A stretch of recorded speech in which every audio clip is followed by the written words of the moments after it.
we're here. We have no producer. We don't know what's going to happen in this episode. Don't tell people that we don't know what we're doing.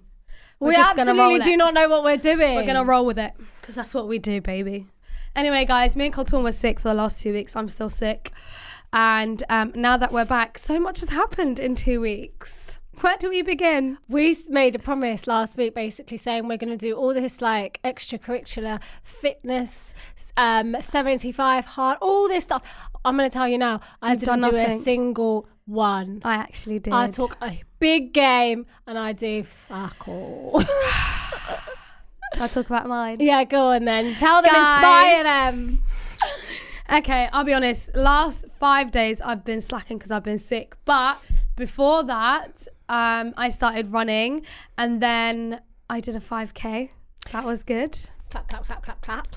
I did my 5K in a really good pace of 7, which was good. That's the runner talk. You know, I was going to say, I don't know what that means. You know, they talk about the pace and the miles. The pace. You know, a 7.5 is very good. But yeah, one thing I found out about running actually is that running basically, it like heals your heart or like your aerobic system. So you're able to like run longer. And you know, us East Africans, we are born to do that, right? Yeah. So in order to train your heart to do that, you always have to be in zone 2 to run. And you know how slow zone 2 running is? I thought zone 2 was like fast walking. Yeah, but you've got to like speed it up a little bit. So your heart rate... You've got to be bopping a bit. Yeah. And you know how slow that is? And you've got to run in zone 2 for like 2 miles just to get your heart used to running. So you're able to like go for longer later on. Oh, that's so good. So like in the week, I do 1 long run, which is like 5 miles if I aim to. I've done that once, let's be real. But usually I'll just do 3 miles. And then you do 2 short runs of zone 2 every week to basically get your heart going. So your heart rate needs to be between like 133 to like 144, something like that. And it can't go before that because that's how you train your heart. So running is actually a mind game. It's crazy. Can I ask a question? Yeah. Let's say, for example, you did the zone 2 starter running. Yeah. Then you get to zone 1, whatever, the normal running. Yeah. If you get to zone 1 and then you're suddenly like, yeah, F this for like a week or 2 or whatever, you go back to zone 2. Yeah.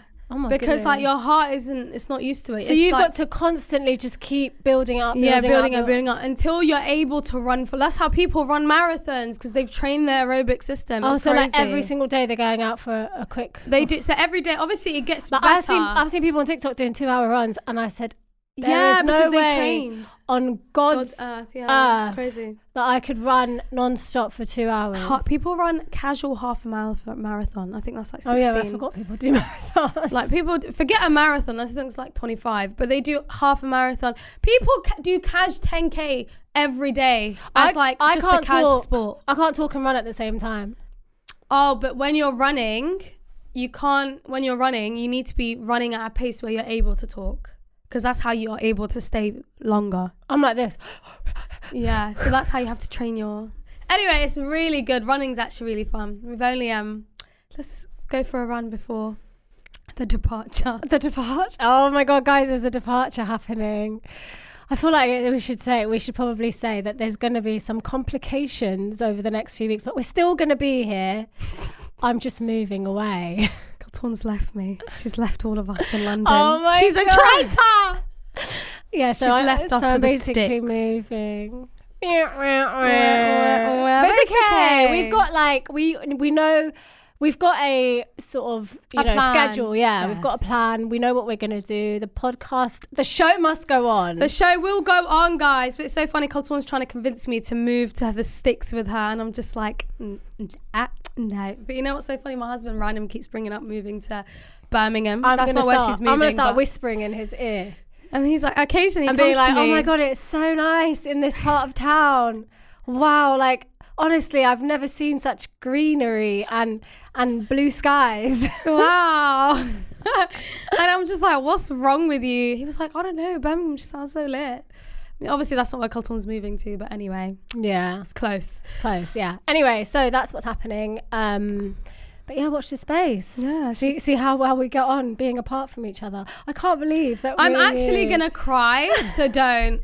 You know, the other day I was practicing my tears.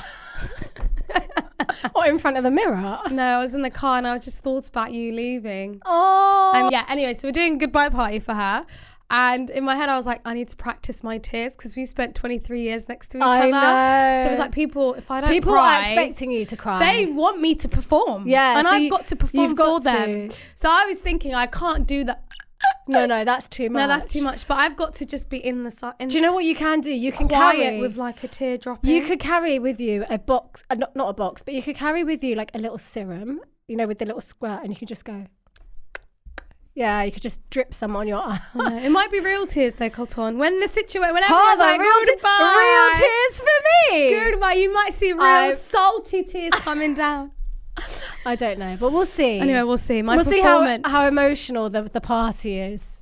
The party will be very emotional, guys. 23 years. My God, don't remind me. We've been stuck together for 23 years and you've decided to move. Since 2000. 2000. Was it maybe 2000? Yeah, literally. After 2000. Since the millennium. Hey, Dad. We were face to face. And now I won't have Colton on my long walks, my random debriefs. You better not befriend no one. I have to make new friends in my area now because not. I've got who's going to pick up my kids for me? I've got to find a new person to pick up my kids. No, that's true, actually. You need to start making your little I have to make connections friends again. now. Do you know what I mean? But anyway, it's going to be fine. So what has been happening? Oh, my God. So since we've been gone. Young Philly. Shock horror. I just... Do you know what? I'm gonna be quiet. and let Father talk. I just think, yeah, if he did it, that's absolutely disgusting. Mm-hmm. And if he didn't do it, I just think the damage is already done. Yeah, to his like reputation, to his career, to his reputation. But I had a you know what I found really strange is that a lot of like organizations that he's partnered up with have like dropped him before there's been a trial. But so in my head I'm thinking like, it's the extent of the crime. No, though. I understand. I think it's like obviously when you see his face with those words, allegations. Yeah, it's like I get it, but also like he hasn't caught a case. No, but why do we believe Diddy and we don't believe this?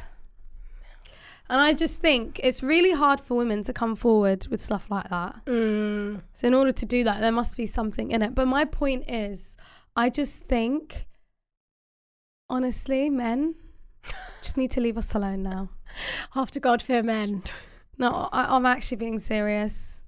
Yeah. One of the biggest things that people don't talk about, but one of the biggest killers of women are men in this country. With like this, with a complex. With this misogynistic, like, just sexually deviant men. Why is it always like that as well? Women can't go jogging, and especially, I'm not even going to bring it back to me, but like, even when I go jogging at night, I'm too scared. I can't even have headphones in. I get really scared of having headphones in at nighttime as well. Like, honestly, and it's not even the sexual abuse, it's like the misogyny, just the comments that people get, like the staring, the touching. It's like the possibility of like something could happen. And it's like, because that we've seen so many cases like in the media within the UK, automatically like when we go outside and we're alone or whatever, we're going to feel vulnerable just based on the sole fact that we're women. I just think men just need to leave us alone now.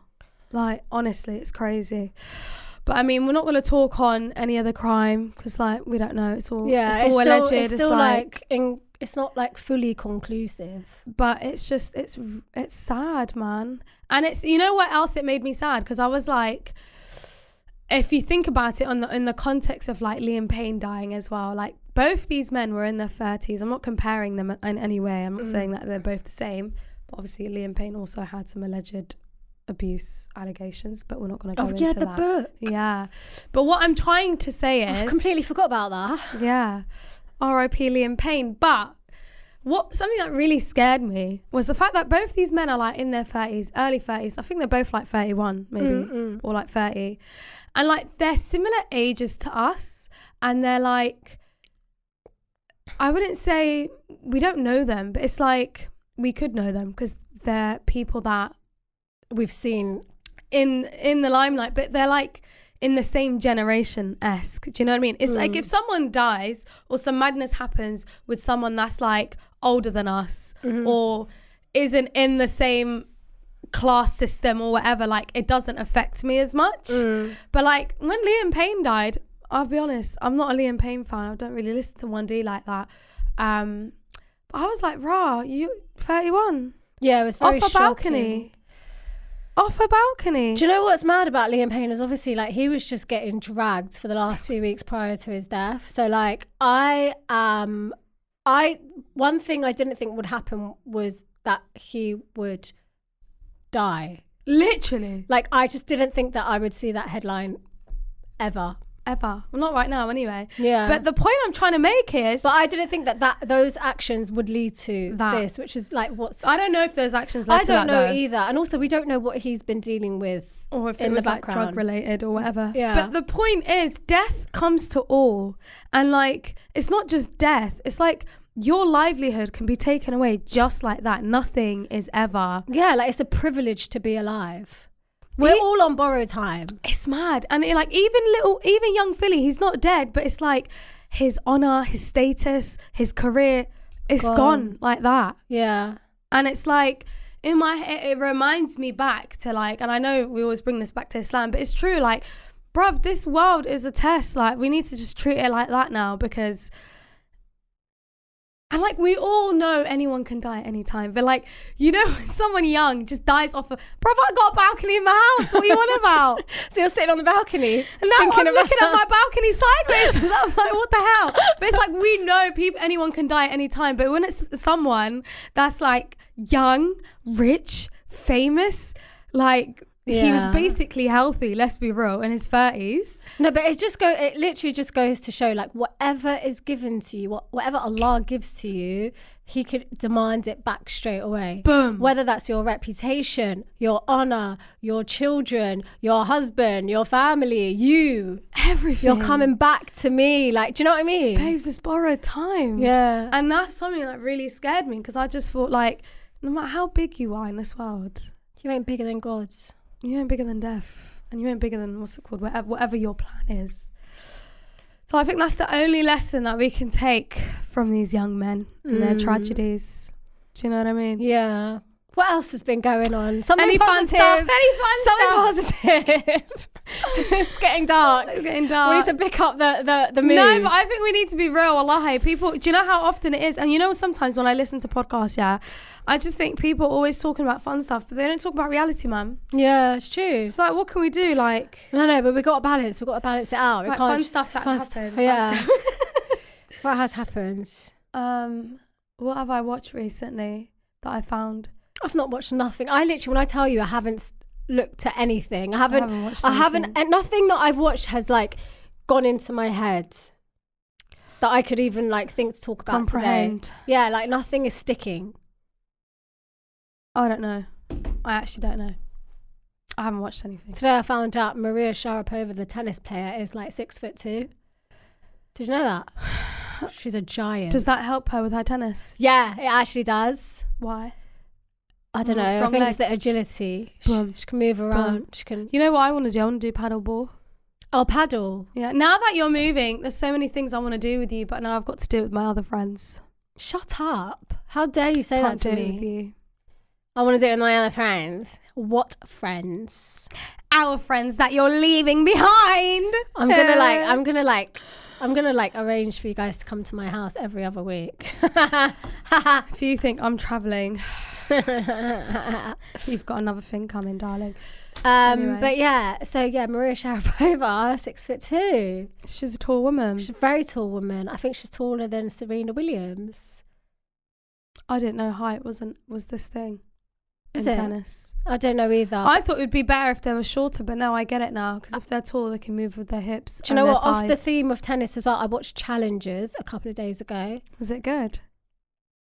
It's very erotic. Did you watch it too? No, I saw the trailer. I Yeah, don't it is want a to watch bit. it. It's a bit like. It's a bit scary. It's something I couldn't watch with my mother. Yeah, it's a bit like wasakh. I'm not gonna lie. A bit like dirty. Bit dirty. There was a scene. No, I don't want to talk about that scene. Yeah, I know what scene exactly. How do you know about the scene if you haven't seen the film? This Because is how it's I on know. the trailer. You know yeah. Wallah, I haven't seen it. I'm not like you. I don't watch dirty movies. I didn't think it was going to be dirty. This was actually recommended to me by a work colleague. She was like, watch it. It's actually quite fun. I said, oh, what, a film about tennis?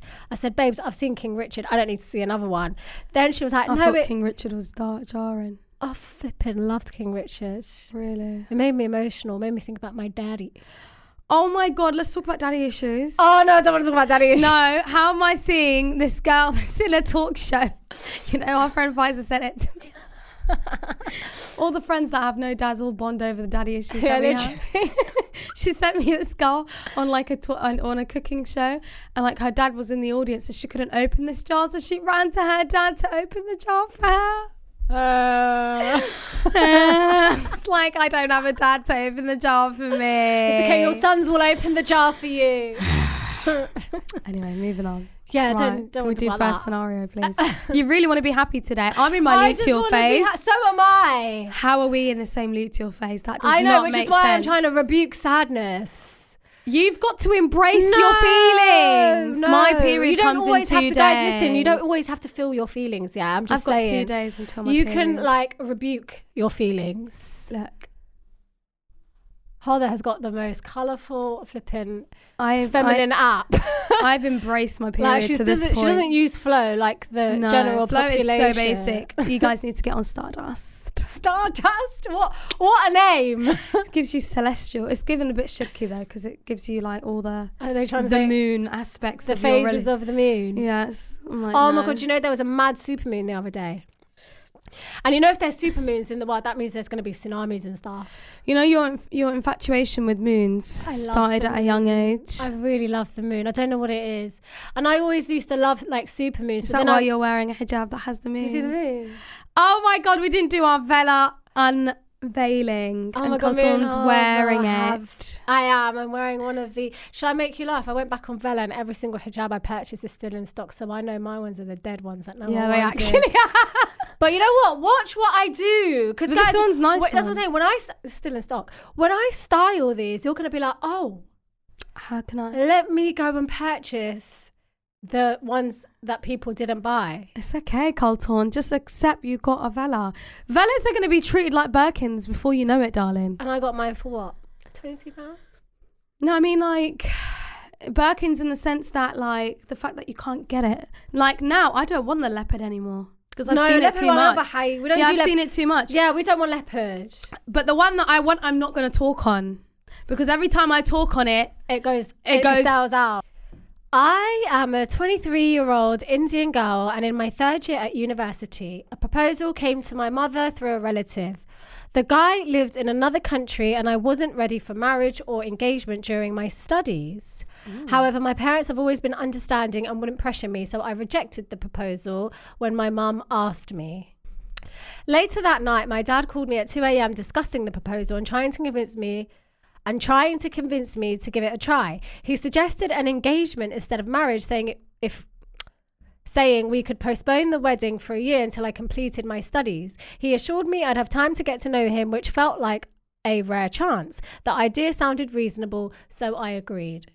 They're back together. nice. The next day, the family came to see me. I was shaking nervously as I noticed them looking me up and down. The guy's mother held my hand and reassured me, saying, "We'll treat you like our own daughter." Little did I know that in India, this can mean you're the new house help. But I went along with it and we got engaged. Oh dear, okay. Afterwards, I was surprised with bouquets and gifts, which gave me a positive feeling. 2 months later, I heard that the guy's mother was sick and hospitalized, so my mum and I went to visit her. The guy flew to India to see her as well, and when we met outside her room, he insisted on exchanging numbers, even though I wasn't comfortable with it. Soon after, he started suggesting we get married, since he would soon be leaving the country for work. What, Whoa. to look after the mum? I don't know, but I'm a bit nervous. My parents and I agreed on the condition that I'd stay at my parents' house until graduation. So we got married, and that's when things started to change. Oh my God, he's going to make her look after the mum. Within days, he was calling me at all hours. Even though my college schedule was exhausting, he would talk to me until 5 a.m. or even 9 a.m. My migraines got worse and I had to take medications and injections. Finally, I tried to tell him about my health issues, but he reacted with disappointment, claiming that talking to him was the only thing he asked of me. Over time, his behavior became more unpredictable. He'd start fights over minor things like my not appearing in Snapchat photos or missing his calls. My energy was drained from juggling my studies, migraines, and his unreasonable expectations. During Ramadan, while fasting and preparing for my exams, he demanded my time constantly. One day, a migraine hit me so hard that I fainted right before breaking my fast. My mum was worried, but he called at the same time more upset about me missing his calls than my health. The stress of dealing with him was worse than my exam anxiety. Oh, God. A bit needy. On another occasion, he mentioned that his mother has suggested he gives me less ED money so I wouldn't become greedy. ED. It's Eid. Oh, okay. Oh. So she doesn't become greedy? Yeah, that's a bit rude, isn't it? That's his wife. Do you know what I mean? Give her whatever he Why wants. is she getting involved? I don't know. I thought the mum liked her. Anyway, when his mother finally bought an easy envelope with an unattractive dress, half the money was missing. This is so bad. When he called that night, he insisted on hearing about the gift and I felt humiliated. Though he apologized and sent the rest, I began to see the reality of his family's intentions. As time passed, he began pushing for intimacy, making demands that felt inappropriate. He would say I had to fulfill his desires and try to manipulate me by claiming that as his wife, I couldn't refuse him. He even demanded that I send a nude and bikini photos, which made me uncomfortable. I refused multiple times, but he kept pressuring me, mentally tormenting me for 2 months. Eventually, I confided in my parents and we arranged a family meeting to address his behaviour. His family, instead of showing concern, blamed me. Oh. They excused his actions by saying he was lonely in another country and that all men are like that. Oh! I hate when they say all men are like that. It felt like everyone expected me to adjust despite his behaviour. Following my dad's suggestion, I told him I'd consider sending pictures. Oh my God. Oh my God. That I'd consider sending pictures someday just to calm him down temporarily. One day he asked for my Instagram, which I shared, and he shared his in return. When I looked deeper into his profile, I discovered shocking things. He had shared inappropriate photos of minors with his brother, collected explicit images involving alcohol and drugs, and even caught up in an Instagram scam where someone tried to extort him. Instead of feeling heartbroken, I finally felt relief. I had the proof I needed to leave. I told my dad everything, and though he was devastated, he supported me. When we discussed the issue with his family, they continued justifying his actions, saying it was his past and that I should overlook it. They even claimed I couldn't expect a special man sent from heaven. Little did they know I had over 2,000 screenshots and recordings to show this wasn't just his past, it was his present. 2,000. He was filthy. In the end, I finally received khula, though I was still blamed. Even with all the evidence, it was clear how easily women are held accountable while men seem to go through life without consequences. Did I do the right thing breaking up with him? Do you need to even ask that? I hope you're free. I hope you're okay. Oh honestly. my God. I feel like you went through a really traumatizing ordeal, but alhamdulillah. Was that our listener? Yeah, Allah reveals all. Wallahi, Allah reveals all. Imagine, some men, I'm not going to call all men. I'm going to say some people, some males are so dumb. He gave that Instagram password knowing full well that stuff was in there. That shows how much he doesn't care about what he was doing. That he had, there was no fear in him, no anxiety to delete stuff. Yeah. Because it's so, ingrained in his head. I don't care what she sees. Let it go. Yeah. And the fact that he was... Guys, there's this thing, that I saw on TikTok recently, and I don't like it. And I feel like people are going to misconstrue Islam, and it really pisses me off. It's like when people say, if your husband asks for you, you've got to give it. Sometimes you have to use your brain. Okay, it doesn't mean whatever comes out of your husband's mouth, I must roll over and obey. Like, you have to read the room. Like, if your husband's a good man, he's not going to force you to have sex with him. Yeah, he's not going to use like Quran and Hadith to basically control and manipulate you if you don't want to do it. I think that's like that's a sign of like a good person and someone who isn't. So if you find that you have a husband and that's what he's doing, I'm sorry, I feel like... I just think if you and your man have a good relationship and good communication skills, that side of your intimate relationship is going to be okay. Yeah. Fine, I get it. But 8 years down the line, it might be a bit different. You might be tired or he's tired or whatever. But even so, like a good person would be smart enough to like understand that obviously when a woman marries a husband, there are certain things that say that obviously she has to, we know the hadith that they repeat. Rights, right? But like a good person would not use that against you. Yeah, would not want you to fall into haram because of, do you know what I mean? Yeah. It's a trap. I just think people need to like he would stop you from wanting to like disobey him. Yeah. He won't even think to ask those questions. Do you get it? Basically, let's say for example, I'm your husband and but you hate me. Let's say for example, not hate me, but like you're just not you give me the ick at the moment. Yeah, you're not happy with the marriage. Like if I was a bad person, I'll be like, will you get over there? I'll lay in your back. Let me have my way with you. Oh God. And then you're probably gonna feel like, oh God, like I have to do this. Do you know what I mean? How horrible is that? Yeah. I'm sorry, but that is borderline. But if he was a good person, and let's say for example you had your little problem that day, he would be like, oh my God, why would I put my wife in a position where I know. That's what I'm saying. Exactly, that's what I'm saying too. How on Haris? No man is ever gonna force you. I'm so sorry, guys. That's disgusting. It's nasty. I just think no one ever gets it, and I'm sorry, but everyone uses that one hadith, and there's this one page on TikTok. A good person would never use that. Relax. Yeah, they would never use that. And there's context to that hadith. He would tread carefully with something like that because, like, I'm sorry, that's gonna like. There could be so many consequences just for him doing that thing. And I just think people need to tread carefully. And also there's this one page, there was one TikTok page, and it's like very inflammatory. Like it just writes things black and white without having to like explain the tafsir of something or like the context in which that situation would come in. So then like you have loads of people in the comments like, I'll never get married if my man asked me to do that. And it's inflaming the ummah in a difficult way. And I just think things like that, what that man did, like, you're not doing my rights, like you need to like cater to me. Like, no, I don't. No. It can't be literal. That's what I'm saying. Like, not every situation is literal. Black and white. Exactly. There's always an explanation. People don't read the explanations. They just read the text. They think, oh, okay. And I just think people use it in a negative way, and they use it in a not so like positive way towards females.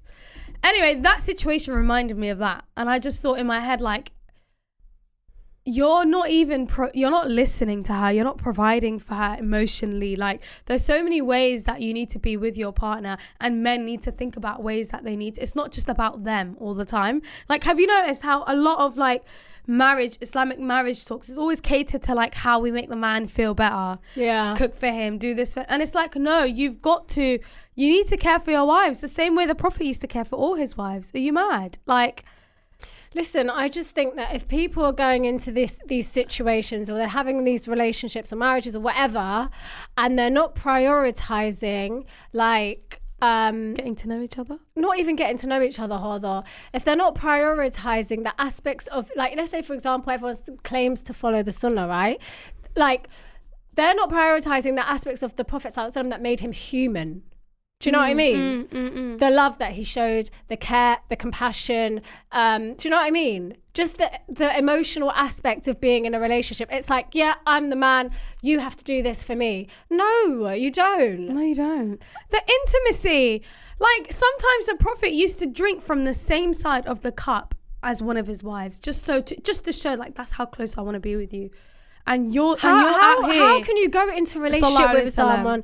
How can you go into a relationship with another woman bear in mind, a woman and not have intimacy. And intimacy isn't just sex. And it's not. There's so many things that I've said this before in previous episodes, so many things that fall under the umbrella of intimacy, and it's literally the heart of the mawadda. Yes. Samaha. The mawadda. The mawadda. I don't know how to say that in English.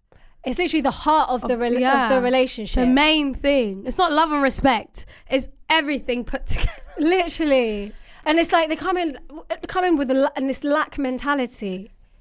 And it's like this idea that you come into your marriage thinking, I'm the man and I need this. And then, basically, if we look at surah this, verse this, this is what you're supposed to do. Get out of my face. Like, chill out, man. You need to be a human being, be normal, be compassionate, be loving.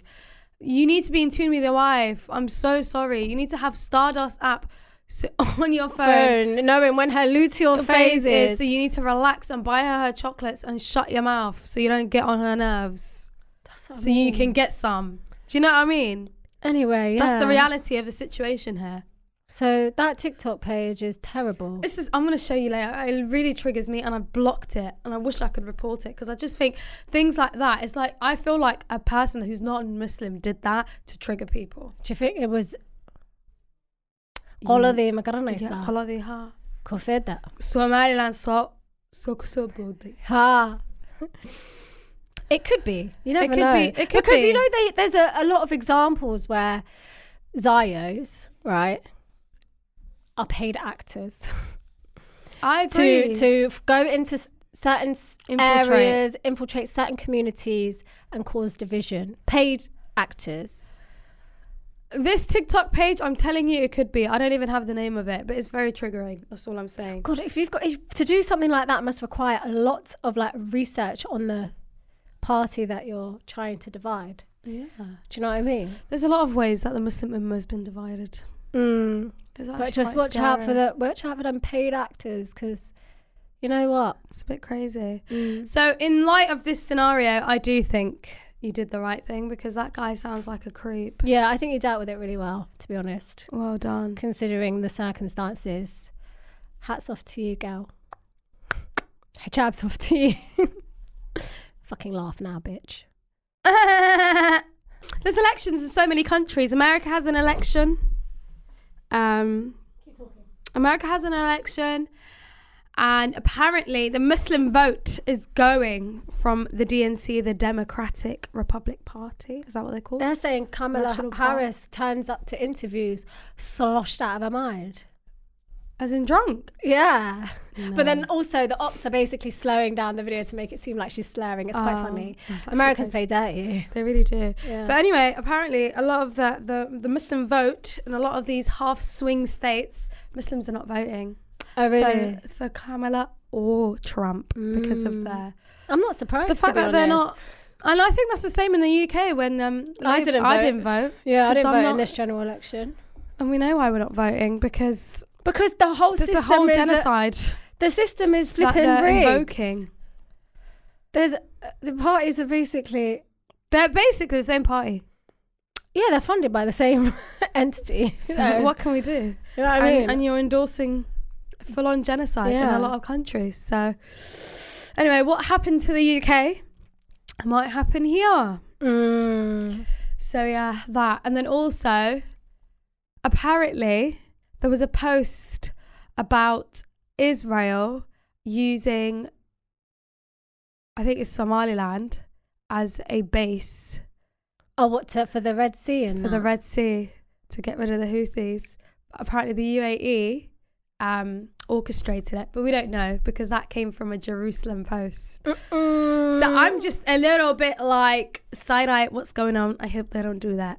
But I can see why they would want to do that because that's right opposite Yemenis. Yeah. And it makes strategic sense. What was it our friend said? If you control the Indian Ocean, the Red Sea, then you're done. You're lit. You're lit, yeah. And when it comes to world war and the tensions around the world, if they control that area, they're chilling. And I just hope the people don't. Yeah, do you know what? We've been We've been unrecognised for 30 years. We don't need to do it for this. No, we don't. Let's be honest now. We do not need to align ourselves with absolutely not. So this is sorry. not. There is another way. Yeah, no, not happening. There is another way. That is this doesn't need to be the way. That is not. But if it is that way, then you know what scares me is that I feel like they were having a conversation about it on Islam TV, and I was like, why are you even why is that even a discussion? Why is this a topic for all for Hornimo?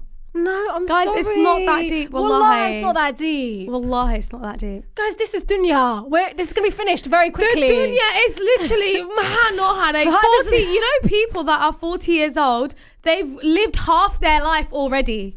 We've only got 40 years left. Let's be real. Our average person lives till they're 70. Most of us only have 40 years left. It's not worth it. Sorry. Guys, the majority of the people in Jannah are oppressed people. It is better to be oppressed. It's better to be in struggle and life will be better for you. No. Well, this world is a test. We have to remember that. And I think that's one of the biggest lessons that we don't remember constantly. And that is what the shaitan's good at. Wallahi, this honestly, I swear to God, Harder, this links very this links inextricably with the wider, do you know what I mean? Right. Are you no. The wider world. The wider inner happenings of this world. What did I just... No. I was like, why do you automatically... Because you're obsessed with Diddy. No, I just feel like, well, I don't even want to... No, I know what you mean. You know what I mean? But I just don't... I think... No, let's be real. I feel like Israel is very isolated at the moment when it comes to the viewpoint of what the world thinks of it, regardless if they're on their side or not. No, I don't think... You know what? My people, I don't think I don't think they're going to do it either. Like, probably. I'm joking. As a last resort to get that vote... I'm sorry. As a last resort to get that vote, there's a lot of people who want to be recognised. And how desperate are you willing to go? That is my thing. But recognised... What is that going to bring you though? Even if Israel recognises you, that doesn't bring you anything. But also it doesn't mean that the whole world is going to recognise you. And also, like, in my mind, I'm thinking, recognise at what cost? Your dignity, your honour, your respect. You were once giants of East Africa. I know. And now you're like aiding and abetting. You're basically bending the knee. Wallahi. Just little finger. Allah. In the Game of Thrones, you're bending the knee. You're bending the knee. And I thought we were people of the North. Somehow, I really thought we were too. So yeah, that really scared me. Anyway, I can't find a scenario. Is there anything else? Any other subjects we need to touch base? And I don't want any of you guys coming for us because I think this is our opinion. So if you don't agree, you can tell us in the comments. You can log off. It's all right. Sorry. If you don't agree with us, jog on, mate. I'm not my integrity. At the end of the day, I want Wanag for Somaliland. I want freedom. I want recognition. But not like this. I just think there's another way. Our Bayal did not stand up. Our forefathers did not stand up for freedom for this level. That's crazy. A military base becomes occupation. It does. In 100 years. Can we actually think about that? Can we deep that? They might just think, oh, a military base. A military base means, let's just take this little bit of land so we can and then expand. And then like full level invade. 2.2. The drones are coming in, darling. Literally. Do you know what they did? But in 100 years ago, they used to do extensive research in the people that live in that area. They used to learn what they do, the language they speak, so that they could infiltrate, but do it in the most like sophisticated way. So that's what I'm saying. So I just think let's make dua. The military base is going to be their base, so they can conduct their research on the people. Are these people invadable? Can we make them bend the knee For a little recognition. Oh, that's what they want. Recognition. What's recognition going to do, though? Like, let's be real. It's crazy. Guys, we're probably going to be in this world. Let's say, like, max, who knows, another... And I get it. They probably want to make the space, you know, recognition for the future generation. I understand it. But at the end of the day, this is the test. There's going to be many tests in this world. This is dunya. Wallahi, this is dunya life. And you know what? And dunya comes to an end. And what are you going to say to Ilahi? Oh my goodness. On the day of judgment. And you know what's scary? I would not like to be the leader of a country because that's one of the big tests, boy. Imagine Ilahi gathering all the leaders together saying, what did you do for your people? Well, you know, we just wanted to be recognised, so gave away to the enemy. He's right there. Yeah, just may have potentially caused the invasion of my land because we gave them a military base, but then it became more difficult to contain. I know. So yeah, I think it's really nice. Don't you love it when we sometimes have to bring back reality? Because, you know, some days I actually live my life Kalton, and there's days where, like, I'm just tunnel vision in this dunya. Yeah. And then you just wake up because one friend came to you and said, this is just the world, babe. This is the world. I know, honestly, it's really nice. I love when people remind me that it's just the world. Literally, like, this is only 80 years.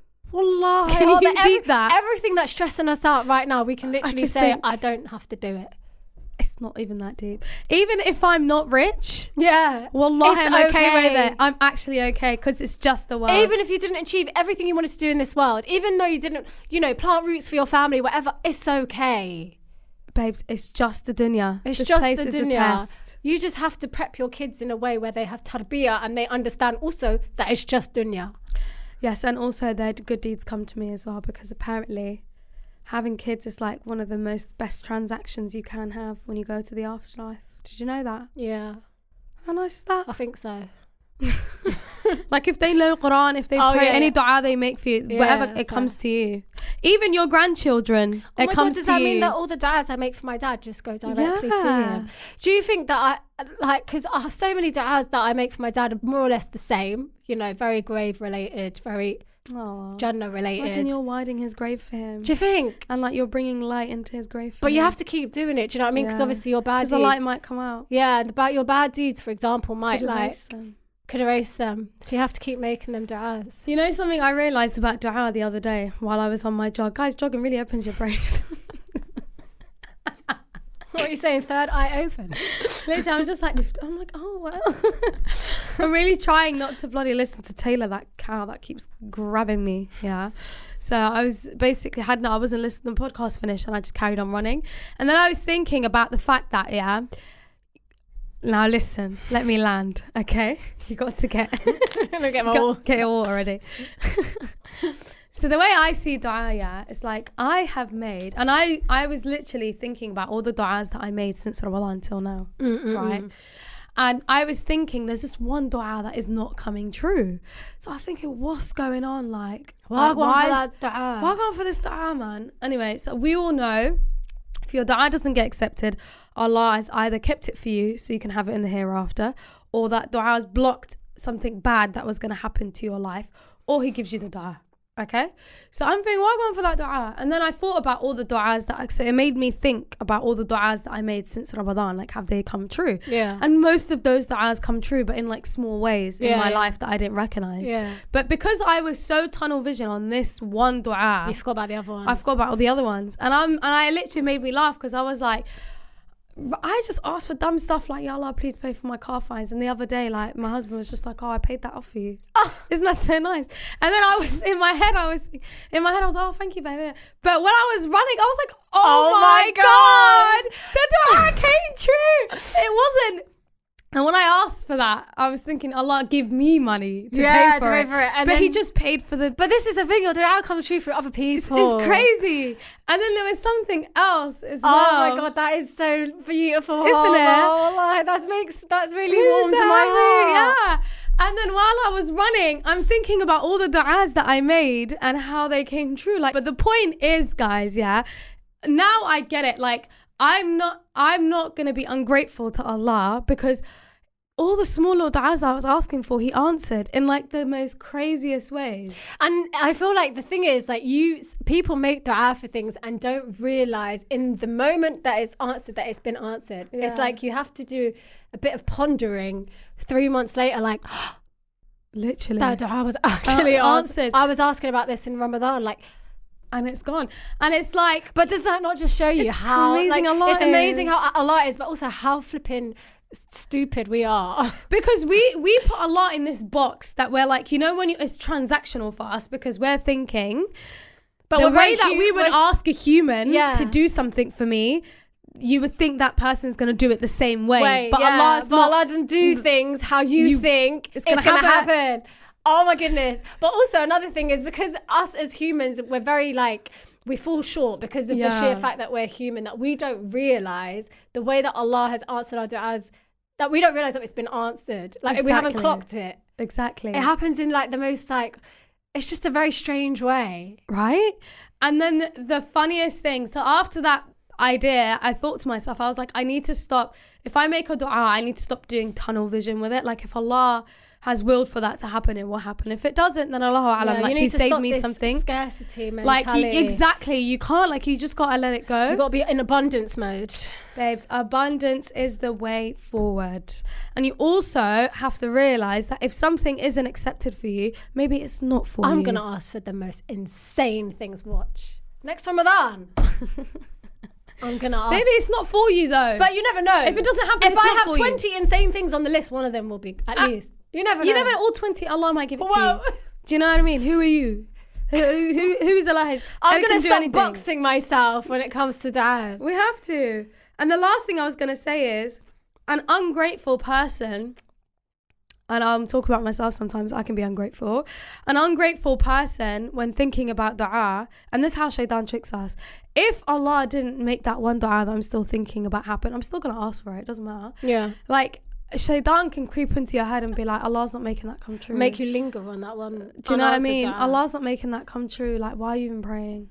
There's no point. It's not working. It's not real. Just allow it. Do you know what I Yeah, mean? yeah. Like, the waswas will come into your head. But you're right though. If you don't have like prior understanding of just what dua basically means, Yeah. how it's answered, you could easily fall for that trick. You can fall for the waswas. And then you can stop doing the good deeds that you were supposed to Yeah, do. because you're like, I'm like, Bunnies. I'm guilty of this. I'm guilty as well. Yeah. But you just have to keep But coming it's back. like, but it's so true though, because it's so easy to linger on that one unanswered dua. It's like you didn't even realize because you're lingering that the other du'as were answered. And maybe Allah is teaching us patience. Maybe it's like the long road. Patience. Maybe He wants you to pray to Him. Maybe He wants you to keep asking for dua because He wants to Maybe be he close just to you. enjoys, yeah. Maybe Allah enjoys having you ask. Ask for Him because He wants to be near you. He wants you to get close to look Him. at my servant. She wants me finally after all these Oh, years after of all these neglect. years, haven't seen her for a little while. Do you know what I mean? And He wants to hear your voice. You never know. So guys, honestly, if things don't work out, just keep pushing. Don't miss your prayers. Even if shaitan's on you, just do them. Just make dua. Just do it all. Relax. Keep calm and carry on, as the English say. I'm joking, I'm not English me. But I have the passport. But I have the passport. I have the best. I have But the is it like, do I have to like pledge allegiance to the state? No, I of- don't think. But you had to get that passport. I didn't. Yeah, your mother had to pledge allegiance to the Queen. It weren't me though. To Lizzie, she had to bend the Where's knee for Lizzie Lizzie. now? Wallahi, Lizzie. Haggy choked. I don't want to be. I don't. I don't want to be where Lizzie is. Okay, before And I'm not even saying that to be disrespectful, arrogant, like I'm better than Lizzie. or No, like you're not going to be in the same place as Lizzie. But I am hope better than to- I Lizzie because hope to Tawheed God- Ban Haisa. I hope to God that you're not in. But the same I'm not in the place. same place as Lizzie. Because you know what? If I see Netanyahu next to me, Allah, imagine you see Netanyahu next to you. just know Mandoof بدكم طفيسة. we're in the same place. I'm not even gonna look at him. I'm gonna say I don't know him. Ya Allah. I'm just gonna hurt my people, yeah, who I used You to better entertain in the dunya are gonna say, where's Kaltoon? I used to have a friend or a cousin or a whatever called Kaltoon. I used to listen to this girl called Kaltoon. Where is Kaltoon? Guys, you better ask for us. No, wallahi, guys. Because our aim because is to otherwise remind you we're of going to be Allah. next to Netanyahu. Do you want us aligning? Oh my God. I don't want to be next to Netanyahu. Guys, wallahi, imagine you're just seeing Hitler. Oh. You're seeing that king from Belgium, King Leopard. You're seeing best sexual predators. All next to you. Just no, I'm done. Oh my God. Guys, please intercede for us. No, guys, please, we don't want to be in the pits. No, honestly, guys, if anything good comes from this podcast, let it be that we want a little bit of us reminded you of Allah. Yeah, wallahi. And that, do you use that? And you use that. And you don't talk about the scenarios that we talk about. Yeah, just that the parts that where we reminded you of Allah. Please, in your du'as, ask about Callie and Harvard. Where are they? My girls. My girls, where are they? Anyway, guys. Oh my God, before we go, we have to talk about Sweet Bobby. Did you watch Sweet Bobby? I listened to the podcast though. You haven't watched the Netflix documentary? I'm not even going to be rude. Bobby, I'm not Bobby. Bobby was the guy. But what I'm going to say is to the girl that happened to, I'm not even being rude, babe, yeah? But like, that's dumb. You're fucking rude. I'm so sorry. You're actually rude. No, what do you mean? Anyone could have been bamboozled. For 9 years. For 9 years. 9 months I can handle, but 9 years. You know what's what's mad to me? She was on Skype, black. There was no face. There was no voice. It was a whisper on the phone occasionally, and they muffled their voice to make it seem like. Apparently, the mum was like, he sounded squeaky, and like obviously he made it seem like She made it seem like she was in a hospital bed. She was very unwell, constantly having heart attacks and strokes and stuff. And that's why they couldn't speak. So my thing is, okay, like the relationship that the woman, was she called Kira, started was with a man who she'd seen in a nightclub. Do you get it? So in her mind, the guy is real. She saw him in Brighton nightclub, but the guy doesn't recognize her because the real Bobby, whose picture's being used, doesn't actually know her. The fake Bobby obviously knows her. She went up to him and the place was loud. Obviously they'd been drinking, whatever. So he didn't really acknowledge it. Like he was just thinking, oh, you're right, like that. She's like, oh, I've seen him, wow. And then goes home, continues a conversation with him. So she, in her mind, this guy was a real person. No, I get that. So I can see why for 9 years she can have a parasocial relationship with him. And you haven't seen him once for 9 years. Come on, I'm not going to call her dumb, but that was naive. But come on, like, look, yeah, I'm really trying hard to. Kalton, I'm so sorry. For Kira. But listen, also, what Bobby did was, the fake Bobby had created multiple profiles. I know, that the cousins and all that jazz, and it's all interlocked, and it's like that messed up her head to the point where she thought, oh, I know his cousin, I know his family, I know this person, I know that person, they're telling me this, saying good things about him, blah, blah, blah, blah. It's all like... So it kept it alive. It's like building this image of Bobby in her mind. So whatever she doesn't believe about what Bobby's telling her can be corroborated by someone what else. The other profile that Bobby is running is saying to her. That girl... So in a way, I do feel sorry for her. Obviously, 9 years, I'm not going to lie, is a very long time for you to not switch on and be like, I'm done this, it's been going on for too long. Bobby's I'm an old lady, I need to get, like, do you know what I mean? It's literally from the early 30s until like her 40s that this was going on. But that's what I'm saying. If she was 20 and this happened to her, I would get it. Babe, your frontal lobe has locked in. This is you forever now. Yeah. But I'm saying, hold on, come on. Like, no, I get it. It was very, like, intricately, like... I get it. Done. The catfish was a mastermind. I'll give her that. That was the catfish of all catfishes that could ever work. And I get it, because at the end of the podcast episode, they said she's now like... At one point, I was like, yo, Bobby's kind of a nice person. Wow. Like, while I was watching, it's before I listened... Like, when I first listened to the podcast, I was thinking, oh, Bobby... Wait, didn't you not listen to the podcast first? No, I did. I listened to the podcast first, but I only listened to the podcast a couple of weeks ago. No, it was recent. So my thing was, like, in the beginning, when I was listening to it, before we found out what actually happened, I was thinking, oh, yo, Bobby, like... they're gonna get married, you know what I mean? I felt it for Kira. I was thinking, oh my gosh, she found her person, because she'd just broken up with someone that she was with for a very long time. But then when I started hearing witness protection, like, do you know all pathological liars, they've got at least 5 different illnesses. But should I make it up? The lies that he was telling were like so bait. Like the witness, I had a stroke. He I got had a heart shot. He attack. got shot in Kenya. Now he's in witness protection. Now all of that, I was like, nah, No, Kira. But that's why Kira who needs to falls block. for that? Who falls for that? Don't you have friends that you cooperate with? She corroborated with the other profiles who said, yeah, he got shot. Yeah, which just didn't help her. Also, he had a wife while she was talking to him. It's just mad. All I'm saying is, forget Kira. The woman that did it, you guys need to go listen to. I'm not going to ruin it yet. But the woman that did it, criminal mastermind. I know. I need And her. do you know what's mad? Is she started it when she was a little teenager. Literally, and she carried that shit on for 9 years.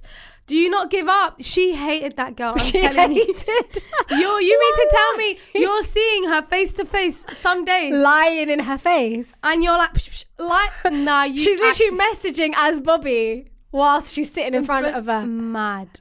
She hated her. This woman, guys, when let me tell you the extent of like how bad it got. This woman would have to produce a picture every morning of how she looked, send it to Bobby, who was basically at this point like controlling her. She lost a lot of weight. He basically but she quit her job as a radio host because of the fact that Bobby was jealous that she was talking to people who were like call-ins. She was made redundant from her work, her other job. It was a madness. He basically had her in a box like this. But babes, I just think, yeah. I don't know if I'm being too harsh, guys. But you're 30. Like, guys, can we be honest here? I'm 30 right now. Do you think I'd fall for that? Even if it was not the digital age. No, probably Would you not. fall for that? No. At the age of 30, No. let's say 2002, when the internet wasn't even a thing, I would not fall for that. No, not at 30. I'm sorry. At 20, I would. Yeah, probably at 20. But at I was 30, a bit dumb. No, I'm so sorry. there's no way. I think in some way, A normal woman, yeah, a regular woman who is probably at an age where she wants to find someone and settle down, would think about the time that she has. exactly, and be like, You know what? This has been going on for 2 years. I've given it this Dip. time. It's not working out. I would even give it to her 2 years. But I'm just saying, But 9.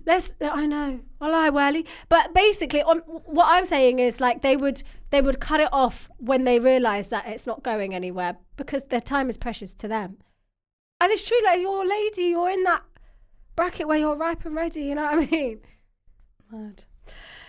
Anyway, guys. 9 years, boy. That's mad. I'm not even trying to be judgmental. Imagine coming out of a relationship with someone who you've never seen, who you've not even spoken to, like, properly, whose real voice you've never heard.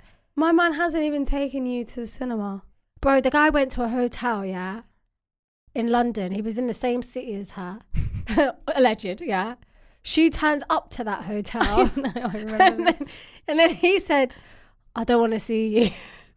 That would have been the last day for me. Bear in mind, she's begging him to come and meet her family. Literally, the whole thing was about her basically trying to get him to come and meet her family. And he was he would say, yeah, I'm coming. Then Because she's sitting right there, that's why. She's sitting right next to you, darling. She's helping you with your hair. No, I'm sorry, that actually killed me. I think she keeps saying online, like, I get it. I know people keep calling me naive, but honestly, you don't know what I went through. I get it. Honestly, like, some relationships are like you're so like in them that it's really hard to get out, and it's a form of domestic abuse. But in this aspect, I just think, babe, like, nah, you could have left. you actually could have left. You had so many chances. You could have just blocked them all. All those lies, all pathological lies. And there have were 10 so many illnesses, I'm points. There were telling so you. many periods, yeah, during their encounter, like during their whole internet encounters, where she was doubting things, where she was like, "Hold on, this can't be." Especially when he just would randomly say he's collapsed at the airport on his way to come and see her. Like, I was just like stuff like that is come on. No, I'm so sorry. You can't kid a kidder. Can't kid a kidder. Anyway, guys, that is the end of the episode. We love you guys. Thank you so much for supporting, and make sure that you support our Patreon as well. And we'll see you soon. Bye, guys.